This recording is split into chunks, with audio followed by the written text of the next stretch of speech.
Okay. Alright, so we are starting a new section. We're gonna talk about this again. This is pretty simple, right? We're gonna talk about this week on Tuesday. We talk about subtracting, multiplying integers, right? Hey. Now we're gonna talk about dividing integers, right? The principle is the same. It's not any different. Multiplication and division, they have the same type of process, right? So the first thing we're going to talk about is when you have two integers of the same sign, how do you divide them? What happens to their signs, okay? So again, quotient means division, right? So the quotient of two integers of the same sign is always what? A positive number. The outcome is always going to be positive. Example, negative 10 divided by negative 2 is positive 5. And then 10 divided by 2 is 5 because they are the same sign. We are so used to using positives all the time, so you already know this, right? Now we have two negatives. What do you get? A positive. Because division and multiplication, they have the same process, yeah. I hope the same side would be negative. Say it again? I hope the same side should be negative. Yeah, well you have a negative 10 and then a negative 2. So two integers of the same sign, they're each negative, right? So if you divide them, you get a positive. Alright? And then the next thing is opposite signs. And when you do opposite signs, it's the same thing. It's not, it's the same as multiplication. The quotient of two integers of opposite signs is always negative. Example. Negative 9 divided by 3 is negative 3, right? And then 15 divided by negative 5 is negative 3. So if you want to make a table, you can do that if you want. So if you put a table here, you build it, right? So if you have a negative divided by a negative, you get what? A positive. You can if you want. Yeah, I made one already. Right? And then negative divided by a positive is a negative. And then a positive divided by a negative is a negative. And then two negative, a positive and a positive give you a positive when you divide them. All right? So that's that. So that's really, like I said, this is really simple, right? What you laughing at? Okay. All right. So now we're going to learn how to evaluate an expression. All right? So say we have, if x is negative 6 and y is negative 3, I want you to find 12y divided by x. So here, all you're doing is a substitution. So we're going to replace, let me erase this here. We're going to replace, now again, some of you guys are still doing this like, you see this and you go 12 and then 6. That's not 126. When you have 12 and y, always, if you forget, just make sure you put a what? You put a dot there to remember this is a multiplication, right? So this is 12 times negative 6 divided by negative 3. Now, we have two things going on at the same time, right? We have a multiplication and we have a division. So I have 12 times negative 6. What is that going to give me? Something. What is it? Negative 2. What is that something? Isn't it 12 times negative 3? 12 times negative 6, right? Is y. You're right. Y is negative 3. Thanks for catching that. Right? And then this is negative 6. So 12 times negative 3, what does that equal? 36. Negative 36. Negative 36, because a positive times a negative is a negative, right? Negative 36. And now you divide by negative 6. What do we get? Negative 6. We get a positive or negative? 6, right? We get a positive 6, or just 6, okay?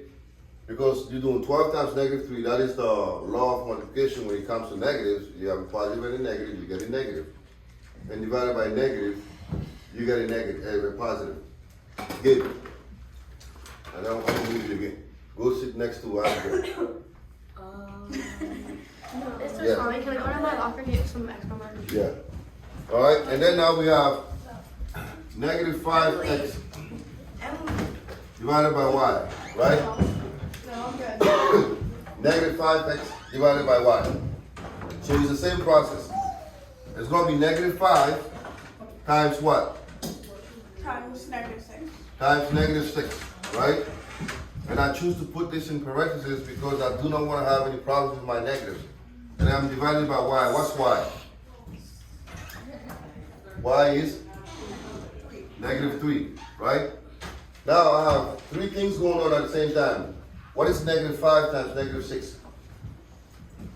Emily, negative 5 times negative 6. I have two negatives. Negative 30. No, just. Positive, right? Because this is two Oh my negatives, gosh. right? And now I have 30, I know. and I divide it by negative 3. Yes. 10. Huh? 10. Huh? Negative 10. Negative 10. Negative 10 because this is positive You kept saying and 10. a negative, It's a negative 10. right? Positive and a negative. I don't know Now, what you said, so. now here's what's going to go on here. So now we have a word problem, which I know you guys love, right? Yeah, we No. love it. Now, the wind chill, right? Temperatures in Fahrenheit for 7 days were negative 6, negative 5, 2, negative 10, 1, negative 9, and 6. They want you to find the mean temperature given this data here, right? So how do we do that? Remember, for the last 10 days we had a lot of rain, right? But it wasn't this cold. But it was just raining. It was like around like the 50s. Yeah. So how would you find the mean temperature? Yeah. I want to say we add them. You add them and then do what? Divided by 7 days. So divided by what? By 7, right? By 7, not 2. Well, you have the right idea. So we have 7 temperatures. We want to find the average temperature for those 7 days. We have to add them all up together and divide it by 7, right? So now you see what's going on. We have negative 6 plus what? Plus negative 5 plus 2 plus negative 10 plus 1 and then plus negative 9 and then plus 6. All that we are dividing by 7, That's a little fast. right? So now the question is, Uh, as you can see, this is almost like a recap of everything that we've been talking about. We have a bunch of negatives. okay. We have some positive.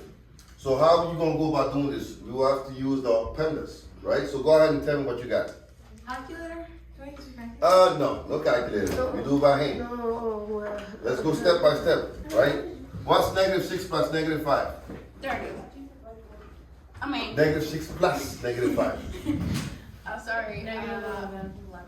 Negative 11, right? And then I'm going to have now. I'm going to do these two together. What's 2 plus negative 10? Negative 8, right? Oh my gosh. What's 1 plus negative 9?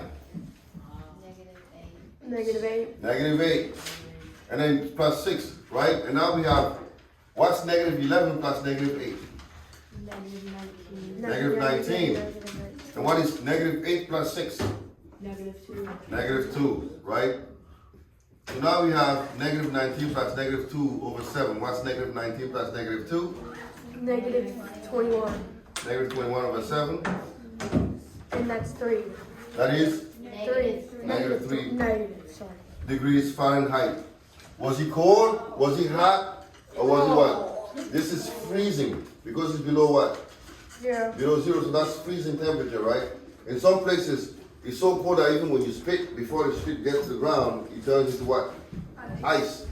That'd be crazy, right? Imagine going out there and going, ice sickness. That's disgusting. Yeah, I know, right? Like pouring ramen out. So this is pretty much division. We just wrapped up that chapter. So what I want us to do now is we can go ahead and work on some sample problems in the book, and then we're gonna close this up. All right. So this is